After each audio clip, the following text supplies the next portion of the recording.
हमारी बॉडी की calcium absorb करने की क्षमता कम होती रहती है। इसीलिए आपने देखा होगा 40 या 50 की एज के बाद घुटनों में दर्द रहने लगता है। जोड़ों में दर्द, अर्थराइटिस, ऐसी सारी समस्याएं आपको 40 या 50 की एज के बाद ही आती हैं। लेकिन आजकल 30 की एज के बाद भी बहुत सारे लोगों को इस तरह की समस्याओं का सामना करना पड़ रहा है। कारण है हमारा आजकल का लाइफस्टाइल। हो सकता है आपके भी परिवार में कोई ऐसा मेंबर हो जिसके घुटनों में दर्द रहता हो, जो अर्थराइटिस से पीड़ित हो, यानी कि जिसके जोड़ों में दर्द रहता हो, या कोई आपके नजदीक ऐसी महिला हो जो अभी गर्भावस्था में हो। तो प्लीज आप इस वीडियो को पूरा देखें, क्योंकि गर्भावस्था में आजकल डॉक्टर्स क्या कर रहे हैं, हर एक लेडी का सिजेरियन ऑपरेशन कर रहे हैं, यानी कि बड़े ऑपरेशन से बच्चे पैदा हो रहे हैं। लेकिन आप सोचिए, आज से अगर कुछ समय पहले की बात करें तो बच्चे तो घर में ही हो जाते थे, यानी कि हॉस्पिटल तक नहीं जाना पड़ता था। लेकिन आजकल ऐसा क्या हो चुका है कि बच्चे बड़े ऑपरेशन से ही पैदा होते हैं। तो ये सब जानने के लिए आप इस वीडियो को देखते रहें। शुरुआत करते हैं घुटनों के दर्द से, जोड़ों के दर्द से। देखिए, अगर आपके परिवार में किसी के भी घुटनों में या जोड़ों में दर्द रहता है तो आप उसका कारण जाने बिना ही उसका इलाज करना शुरू कर देते होंगे। कारण मैंने आपको बताया, 2 कारण होते हैं। पहला कारण है हमारे शरीर में कैल्शियम एब्जॉर्ब करने की क्षमता कम हो जाती है। दूसरा कारण है हम जो खाते हैं उसमें कैल्शियम ही नहीं है। और एक और कारण भी है, जब हम कुछ ऐसा खाते हैं जिसमें एसिड ज्यादा हो, वो एसिड हमारे खून में मिलता है, फिर वो बाद में यूरिक एसिड का रूप लेकर हमारे घुटनों में, हमारे जोड़ों में जमना शुरू हो जाता है, जिस कारण से जब भी हम चलते हैं उस समय हमारे घुटनों में दर्द महसूस होता है। अब इस दर्द को खत्म करने के लिए आपको ध्यान से सुनना होगा कि आपको करना क्या है। सबसे पहले तो आप ऐसी चीजों को खाना बंद करें जिनमें एसिड ज्यादा हो। जितना ज्यादा एसिड होगा उतना ही ज्यादा यूरिक एसिड बनेगा और वो आपके घुटनों में जमता रहेगा। फिर आप जितनी मर्जी दवाइयां ले लो, आपके घुटनों का दर्द खत्म ही नहीं होगा। दूसरा है, आप जो खाते हैं उसमें कैल्शियम ज्यादा मात्रा में लो, क्योंकि जितना ज्यादा आप कैल्शियम लेंगे उतना ही ज्यादा आपकी बॉडी स्ट्रांग बनेगी। और आयुर्वेद के अनुसार जितने भी आपके शरीर में दर्द पैदा होते हैं, लाइक कि अर्थराइटिस है, आपके घुटनों में दर्द है, कंधे में दर्द है, कोहनी में दर्द है, ये सारे दर्द एक वात दोष की कैटेगरी में आते हैं। हमारी बॉडी में 3 दोष हैं, वात, पित्त और कफ। ये जो वात दोष है इसे हम इंग्लिश में गैस भी कह सकते हैं। अगर आपके पेट में गैस बनती है तो उस कारण से ये आपके घुटनों में दर्द हो सकता है। तो इसलिए आपको ये समझना होगा कि आपकी बॉडी जो है वो वात प्रकृति की है। अब वात प्रकृति की है तो इसलिए आपके घुटनों में, आपके जोड़ों में दर्द रहता है। अब इसे खत्म कैसे करें? आयुर्वेद के अनुसार आपको वात दोष को खत्म करने वाली चीजों को खाना चाहिए। अब सबसे अच्छी चीज कौन सी है जिसे खाने से हमारा वात दोष यानी कि गैस खत्म हो सकती है और हमारे जोड़ों का दर्द खत्म हो सकता है? और वो चीज है मेथी का दाना। मेथी का दाना हर किचन में है, लेकिन मेथी के दाने का सही इस्तेमाल हम लोग नहीं जानते। कुछ लोगों को लगता है कि अगर एक दवाई ही लेनी है तो उसे किसी भी टाइम ले लो, उसका फायदा तो वही होगा। लेकिन दोस्तों, ऐसा बिल्कुल नहीं होता। आपने देखा होगा, डॉक्टर आपको कभी कभार दवाई देते हैं जो आपको सुबह खाली पेट खानी है। कुछ दवाई आपको देते हैं जो आपको चूस कर खानी है। कुछ दवाई वो आपको देंगे जो आपको रात के समय लेनी है, और कुछ दवाई आपको खाना खाने के बाद लेनी होती है।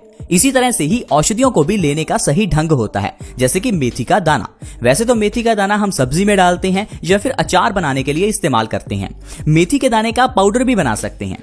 लेकिन अगर आप जोड़ों के दर्द को, घुटनों के दर्द को सही करना चाहते हैं, अपने वात दोष को बैलेंस करना चाहते हैं, तो आपको मेथी का दाना चबाकर खाना होगा। रात को 1 चम्मच मेथी दाना 1 गिलास पानी में आपको भिगोकर रखना है। सुबह उठकर खाली पेट पहले आपको पानी पीना है, ऊपर से मेथी के दाने को चबाकर खाना है। चबाकर खाना जरूरी है, क्योंकि मेथी का दाना सख्त है। आप नहीं चबाएंगे तो आपकी बॉडी में से ऐसे ही बाहर निकल जाएगा। इसलिए मेथी के दाने को चबाइए। जब आप ऐसा लगातार 3 महीने करेंगे तो आप देखेंगे आपके घुटनों का दर्द बिल्कुल गायब हो जाएगा। अगर आप चल फिर नहीं पा रहे हैं तो आप आसानी से चल फिर पाएंगे, साइकिल चला पाएंगे, दौड़ भी सकते हैं। मेथी का दाना एक ऐसी दवाई है जो वात दोष को बहुत ही तेजी से बैलेंस करती है। मेथी के दाने के जरिए आप अपने पेट से संबंधित सारी प्रॉब्लम्स खत्म कर सकते हैं। जैसे कि अगर आपके पेट में गैस बनती है, एसिडिटी रहती है, अगर आपको मोटापा आ चुका है, कितने भी आप मोटे हो चुके हैं, आपको समझना होगा आपका मेटाबॉलिज्म रेट कम है। अगर आप मेटाबॉलिज्म रेट को बढ़ा लेंगे तो बिना जिम और बिना एक्सरसाइज आप वजन को कम कर सकते हैं। अब अगर आपका पेट बढ़ चुका है, वजन बढ़ चुका है, पतले होना चाह रहे हैं, तो भी आपके लिए सेम ही प्रोसीजर है। मेथी का दाना रात को पानी में भिगोकर रखें, सुबह खाली पेट मेथी का दाना खाएं और आप देखेंगे 3 महीने में आपका वजन 15 से 20 किलो बिना जिम, बिना एक्सरसाइज, बिना योगा कम हो जाएगा। क्योंकि ये जो मेथी का दाना है ये हमारी बॉडी में वात दोष को बैलेंस करता है। वात दोष मींस गैस। गैस बनने से भी आपका पेट फूलने लगता है। और साथ ही साथ ये जो मेथी का दाना है ये मेटाबॉलिज्म रेट को बूस्ट करता है, जिससे हमारी बॉडी कैलोरीज को बहुत तेजी से बर्न करती है और हमारा वजन कम होने लगता है। अब मेथी दाने के दूसरे सबसे बड़े फायदे की बात करते हैं, वो है प्रेग्नेंट लेडीज के लिए। अगर प्रेग्नेंट लेडीज ये चाहती हैं कि उनका ऑपरेशन ना हो, उनकी डिलीवरी नॉर्मल हो, तो उनको मेथी दाने का इस्तेमाल करना होगा। प्रेग्नेंट लेडीज को आप पूरे 9 महीने मेथी के लड्डू बनाकर खिला सकते हैं। ये बिल्कुल सेफ है, इसका कोई साइड इफेक्ट नहीं है। आपको लग रहा होगा शायद ये बच्चे के लिए साइड इफेक्ट ना करे, लेकिन ऐसा नहीं है। मेथी का दाना बहुत अच्छा है। आपको मेथे नहीं लेने, बारीक वाली मेथी जो थोड़ी स्वाद में तीखी हो, वो मेथी उसके लड्डू बनाएं और प्रेग्नेंट लेडी को 9 महीने दें। आप देखेंगे उसकी डिलीवरी पक्का नॉर्मल होगी, क्योंकि नॉर्मल डिलीवरी के लिए हमारी बॉडी में वो ताकत भी चाहिए ताकि वो लेडी दर्द को सहन कर सके। इसलिए अगर आप चाह रहे हैं कि डिलीवरी नॉर्मल हो, तो इसलिए मेथी का दाना आपकी काफी मदद कर सकता है। अगर थोड़े पुराने समय की बात करें तो उस समय पर बच्चे घर में ही पैदा होते थे, क्योंकि ये प्रोसेस नॉर्मल है। हम इंसान भी दूसरे जीवों की तरह इस धरती पर रहते हैं और सभी जीव बच्चे पैदा करते हैं, लेकिन कहीं पर भी उन जीवों के लिए हॉस्पिटल्स नहीं हैं। हम इंसान ही हैं जिनके बच्चे हॉस्पिटल्स में पैदा होते हैं। तो इसलिए ये जो ट्रैप है, ये जो जाल है, इसमें आप मत फंसिए। हॉस्पिटल तो जाना ही होगा क्योंकि ये गवर्नमेंट प्रोसेस है, लेकिन वहां पर नॉर्मल डिलीवरी हो सकती है। मेरा आपसे सजेशन ये रहेगा कि आप किसी गवर्नमेंट हॉस्पिटल से ही डिलीवरी करवाएं, क्योंकि एक सर्वे के अनुसार गवर्नमेंट हॉस्पिटल्स बड़े ऑपरेशन प्राइवेट हॉस्पिटल्स के मुकाबले कम करते हैं। क्योंकि प्राइवेट वालों को फायदा होता है, इसलिए वो बड़े ऑपरेशन करते हैं, और गवर्नमेंट हॉस्पिटल्स में किसी एम्प्लॉय का फायदा नहीं हो रहा, इसलिए वहां पर आपको नॉर्मल डिलीवरी मिल सकती है। आइए बात करते हैं मेथी दाने के और बहुत बड़े फायदों के बारे में, क्योंकि मेथी का दाना एक ऐसी औषधि है जो हमारे शरीर की लगभग 48 बीमारियां सही कर सकती है। अभी तो मैंने आपको कुछ ही बीमारियां बताई हैं। कुछ ऐसी बीमारियां हैं जो हर घर में हैं, लेकिन आप उनको सही करने के लिए हर रोज डॉक्टर के पास जाते होंगे, जिनमें एक सबसे बड़ी बीमारी है डायबिटीज। डायबिटीज के बारे में एक मिथ जो सभी लोगों में फैला हुआ है, वो है कि डायबिटीज को जड़ से खत्म नहीं किया जा सकता। ये मिथ किसने फैलाया? डॉक्टर्स ने और फार्मास्यूटिकल्स कंपनीज ने। लेकिन आयुर्वेद कहता है कि आप डायबिटीज को जड़ से खत्म कर सकते हैं, वो भी सिर्फ 3 महीने में। आप मेथी दाना खाइए जिस तरह से हमने बताया। रात को 1 चम्मच मेथी दाना पानी में भिगोकर रखें, सुबह उठकर मेथी दाने का पहले पानी पिएं, फिर मेथी को चबाकर खाएं। ऐसा अगर आप लगातार 3 महीने करते हैं तो आप टाइप 2 डायबिटीज को जड़ से खत्म कर सकते हैं। डायबिटीज को खत्म करने के लिए आपको डायबिटीज का कारण जानना होगा। हम ये तो जानते हैं कि डायबिटीज यानी कि हमारे ब्लड में शुगर का लेवल बढ़ना। अब ये होता क्यों है? हमारी बॉडी में एक ऑर्गन है जिसे पेनक्रियाज कहते हैं। पेनक्रियाज का काम है इंसुलिन के हार्मोन्स को प्रोड्यूस करना, यानी कि हार्मोनल इम्बैलेंस की वजह से ही हमारी बॉडी में डायबिटीज की बीमारी होती है। ये एक लाइफस्टाइल डिजीज है। पेनक्रियाज जो इंसुलिन का हार्मोन प्रोड्यूस करता है, उसका काम है जो हम शुगर खाते हैं उसे एनर्जी में कन्वर्ट करना। किसी कारण से धीरे धीरे पेनक्रियाज की क्षमता कम होने लगती है, इंसुलिन की प्रोडक्शन कम हो जाती है और हमारी बॉडी शुगर को एनर्जी में कन्वर्ट नहीं कर पाती, जिस कारण से ब्लड में शुगर का लेवल बढ़ने लगता है। तो ये जो हार्मोनल डिजीज है, आप इसे आसानी से अपने लाइफस्टाइल को चेंज करके ही सही कर सकते हैं। यानी कि आप हर रोज एक्सरसाइज करें, यानी कि आप बंद कमरों से बाहर निकलें। हम लोग बंद कमरों में रहते हैं, जिस कारण से हमें सूरज की धूप नहीं मिलती। सूरज की धूप अगर आपको पूरे दिन में 30 मिनट भी मिल जाए तो भी आपकी डायबिटीज बहुत जल्दी खत्म होती है। हमें लगता है कि धूप शायद जानवरों के लिए या फिर पेड़ पौधों के लिए ही इंपॉर्टेंट है, लेकिन आप एक चीज सोचिए, हम बचपन से पढ़ते आ रहे हैं कि हमारा शरीर धूप से विटामिन डी लेता है।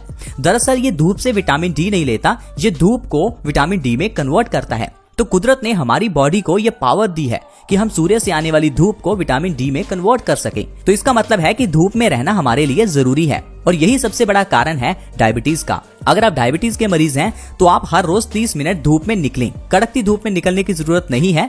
जिस समय सूर्य उदय होता है या सूर्य अस्त होता है, उस समय की जो हल्की किरणें हैं वो आप अपनी स्किन पर ले सकते हैं। इससे आपकी डायबिटीज 3 महीने में खत्म हो जाएगी। कभी कभार छोटे बच्चों के कान में दर्द होने लगता है। आप देखेंगे 1 साल का भी बच्चा हो तो उसके कान में काफी तेजी से दर्द होता है, और कान के दर्द को सही करने के लिए आप लोग डॉक्टर के पास जाते हैं और डॉक्टर भी आपको पेन किलर देता है। पता नहीं ये पेन किलर क्यों बनाई गई। आप सोचिए ये पेन किलर है क्या? पेन किलर आपके नर्वस सिस्टम पर इफेक्ट करती है। देखिए, हमारे दिमाग से हमारी पूरी बॉडी में नर्व्स जा रही हैं, जो नर्व्स हमें बताती हैं कि हमारे उस पर्टिकुलर बॉडी पार्ट में कोई खराबी है। अगर आपकी बॉडी में कहीं भी दर्द है तो इसका मतलब है उस जगह पर कोई खराबी है। लेकिन जब आप पेन किलर ले लेते हैं तो वो पेन किलर नर्वस सिस्टम को डैमेज करती है, जिससे आपको महसूस नहीं होता कि आपके कान में दर्द हो रहा है, लेकिन दर्द तो हो रहा है। मतलब दर्द का कारण आपको नहीं मालूम, उसको आपने सही नहीं किया, लेकिन ऊपर से आपने उसे नजरअंदाज कर दिया। तो इस तरह से बीमारी बढ़ती है, ना कि कम होती है। और जब आप उस बच्चे को पेन किलर खिलाते हैं तो वो पेन किलर उसकी किडनी पर भी डैमेज करती है। तो अगर आपके बच्चे के कान में कभी भी दर्द हो तो उसके लिए भी आप मेथी के दाने का इस्तेमाल कर सकते हैं। थोड़ा सा मेथी का दाना लीजिए, थोड़ा सा सरसों का तेल यानी कि मस्टर्ड ऑयल लीजिए। मस्टर्ड ऑयल को गर्म कीजिए, उसमें थोड़ा मेथी का दाना डालें, उसे अच्छे से गर्म होने दें। फिर बाद में उस तेल को ठंडा होने दें और उस तेल की 2 बूंदें बच्चे के कान में डालें। आप देखेंगे 10 मिनट में कान का दर्द सही हो जाएगा और शायद आपको दूसरी बार ये तेल कान में डालने की जरूरत भी नहीं पड़ेगी। मेथी का दाना ये काम कैसे कर लेता है? दरअसल मेथी के दाने में इलेक्ट्रोमैग्नेटिक फोर्स है। सबसे ज्यादा फोर्स मेथी के दाने में है। ये हमारे दर्द को बहुत तेजी से खींचता है, यानी कि ये दर्द को अपने अंदर ले लेता है। इस कारण से ही कान का दर्द बहुत जल्दी ठीक हो जाता है। मेथी का दाना और भी कई बड़े बड़े काम करता है, जैसे कि माइग्रेन की प्रॉब्लम में ये आपको आराम दे सकता है। माइग्रेन जिसमें आपके आधे सिर में दर्द होता है, या लेफ्ट या राइट, अगर आपको माइग्रेन की प्रॉब्लम है तो भी आपको दवाई लेने की जरूरत नहीं है। माइग्रेन के केस में आप मेथी के दानों को अपने अंगूठे के नाखून के दोनों ओर सेलो टेप की मदद से बांध लें और आप देखेंगे कुछ ही समय में आपके सिर का दर्द खत्म हो जाएगा। और अगर आप लगातार ऐसा 2 से 3 महीने करते रहेंगे तो आप माइग्रेन की प्रॉब्लम को जड़ से खत्म कर सकते हैं। मेथी का दाना कॉन्स्टिपेशन यानी कि कब्ज में भी बहुत फायदेमंद है। अगर आपको कब्ज की प्रॉब्लम है तो आप मेथी के दाने का पाउडर बना लें और इसे गर्म पानी के साथ रात को सोने से पहले लें और आप देखेंगे आपकी कॉन्स्टिपेशन 2 से 3 दिनों में बिल्कुल ठीक हो जाएगी।